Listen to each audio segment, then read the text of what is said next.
เราเดินไปไหนฮะไปพิชิตใจเธอยังไงอะ คนเยอะแต่ว่าของวิจัยนั่นของผู้หญิง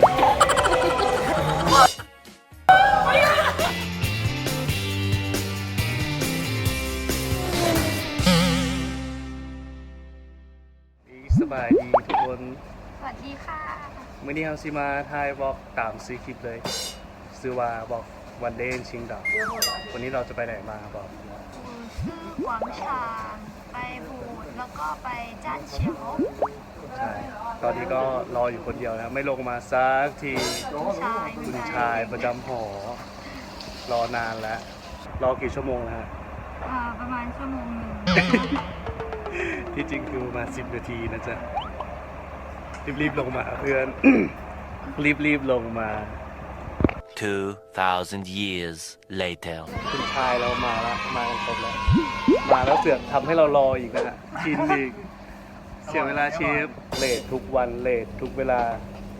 อาชาได้พาเล่นงามจ้าตอนนี้ไปไหนจ๊ะไปที่เขียวไปรถไฟฟ้าไปเขียวแล้วเราเดินไปไหนฮะไปพิชิตใจเธอ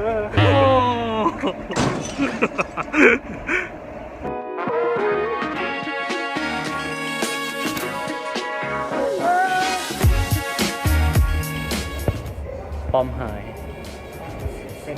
ไปไหนไปพิชิตใจเธอชอบ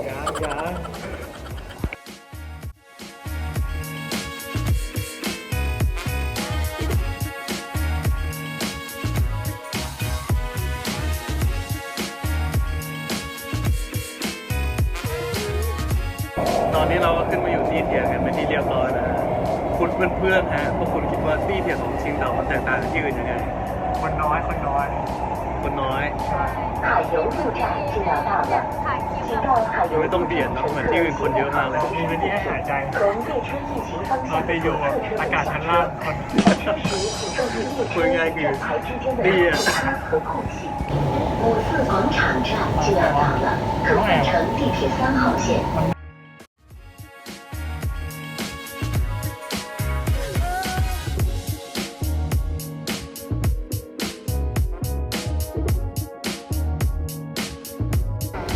ตอนนี้ออกจากที่เถียงมาแล้วนะฮะกำลังจะไปจตุรัส54เมโพสแควร์ไปกันเลยนะจ๊ะ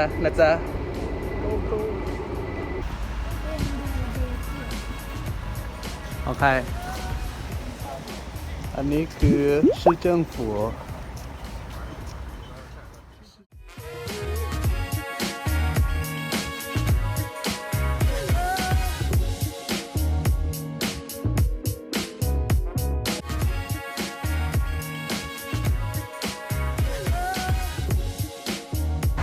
นั่นก็คือสำนักงานเบียร์ชิงเต่านะจ๊ะ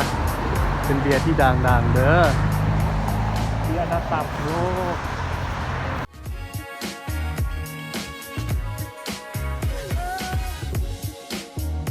ตอนนี้เราก็มาอยู่ข้างหน้าของอู่ซื่อกวางฉางที่เรียบร้อยแล้วนะจ๊ะซึ่งเราจะมาเล่าประวัติของมันคร่าวๆนะว่าอู่ซื่อมันมีความเป็นมายังไงอะโอเคมันเป็นลมไม่มันคือสัญลักษณ์ของลมไว้ทุกคนดูได้มันก็คล้ายๆลมนะที่จริงก็ไม่ค่อยรู้หรอกว่ามันคือลมจนเพื่อนบอก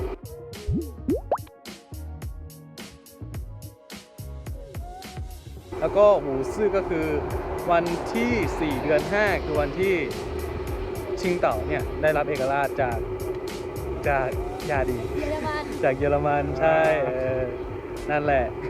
เดี๋ยวเรามาให้ดูวิวรอบๆนะเพราะว่ามันติดกับทะเลเลยตรงนี้สวยมากถ้าทุกคนมาก็อย่าพลาด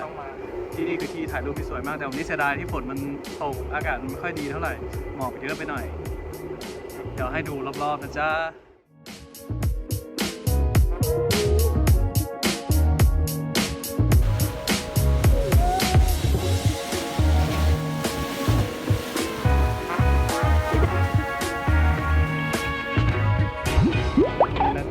เรามายืนชม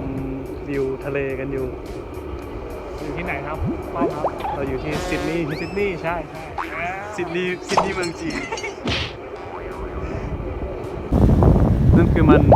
โอเปร่าเธียเตอร์ของชิงเต่านะจ๊ะ นี่ และนี่ก็คือสถานที่ที่กระเจ้าไซแข่งขันเรือใบตอนโอลิมปิก 2018กระเจ้ามาจากดูชิงเต่าเราสิเห็นสัญลักษณ์โอลิมปิกไกลๆอยู่บนท่านตอนนี้เราก็เดินมาสักพักแล้วนะจ๊ะเรารู้สึกว่าเราเหนื่อยมากเราจะไปหาอะไรดื่มกันปอมหายอ่ะตัวเล็กไปหน่อย โดนปัง เราจะไปกินเฮทีกันนะจ๊ะ ไปกันเลยจ้ะ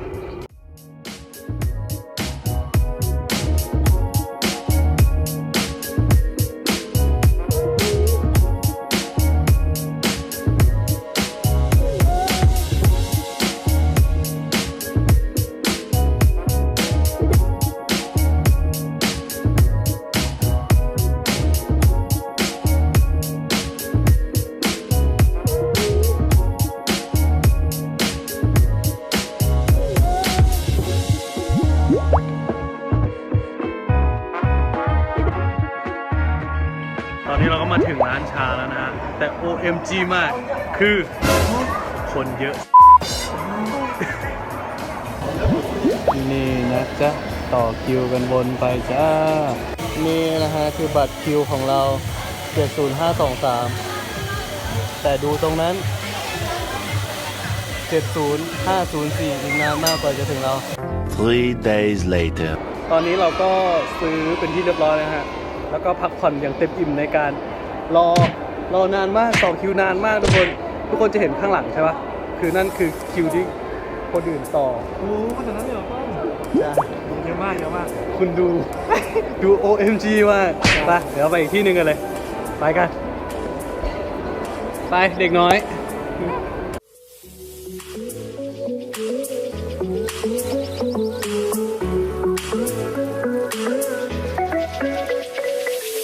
ทุกคนเราก็อยู่อีกที่หนึ่งแล้วที่เราจะมาที่นี่ก็คือ จานเขียว จานเขียวแม่เล่นได้ทุกที่จริงๆ นี่เราจะมาทำอะไรบอม เราจะให้อาหารนกกันไหมให้ก็ได้นะ เหมือนถุงละ2 หยวนมั้งประมาณเหมือนได้ยินป้าแกบอก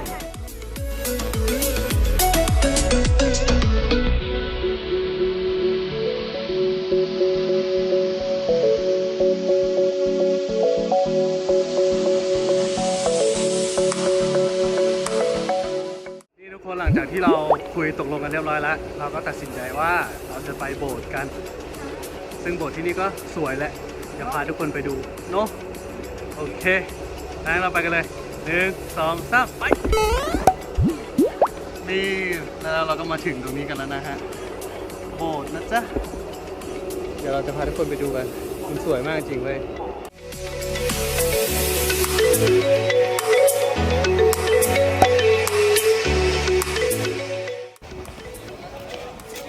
ดูอะไรอะปอม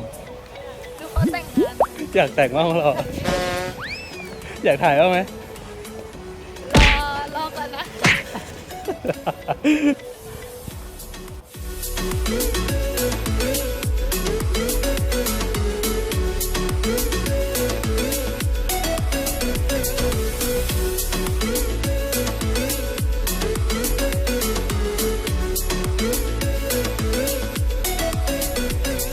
ข้างหลังเราหล่อสุดแล้ว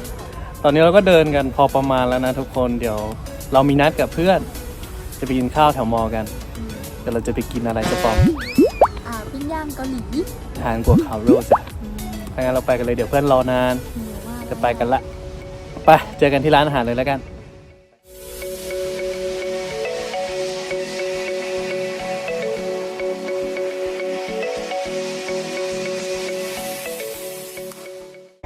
ตอนนี้เราก็มาถึงร้านกันแล้วนะจ๊ะ แต่ยังไม่ได้กินจ้ะ คนเยอะ รอไปหิว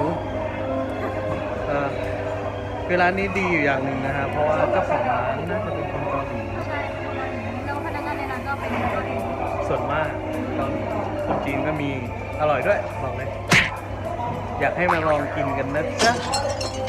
เราก็ยังมาไม่ถึง เราก็รอเพื่อนไปด้วย ต่อคิวไปด้วย เรามาดูกันว่าเราจะรอกันกี่ กี่นาที ตอนนี้หิวมาก ดูหน้าเพื่อนเราที่เดินไปเป็นเจ้าของร้านแต่ไม่ทันถ่ายนะจ๊ะ 3 hours later. มาแล้ว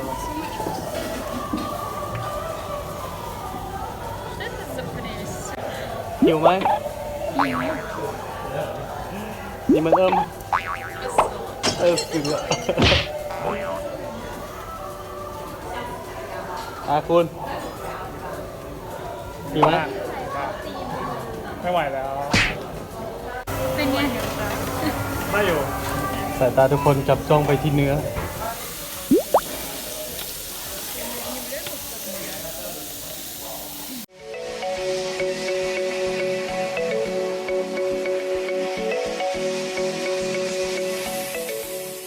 มาแล้ว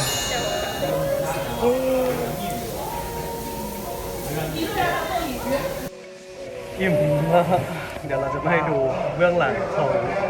ผู้หญิงที่สวยงามทั้งหลาย好吃吗？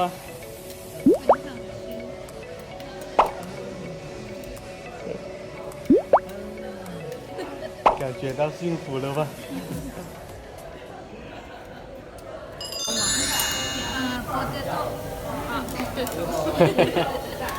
เอามาขึ้นมา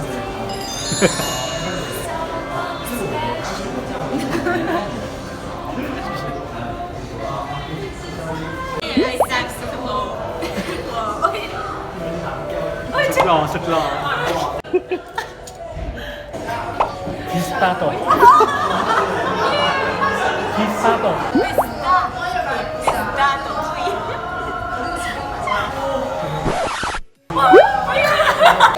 เมื่อกี้เพื่อนสอนคำว่าอะไรไปฮะ พิสตาโต้ แต่ว่า อ๋อเนี่ย แต่ต้องระวังเมื่อใช้ ถ้าเกิดบีเดียวอ่ะแต่ว่าของผู้ชายนั่นของผู้หญิงพิสตาโต้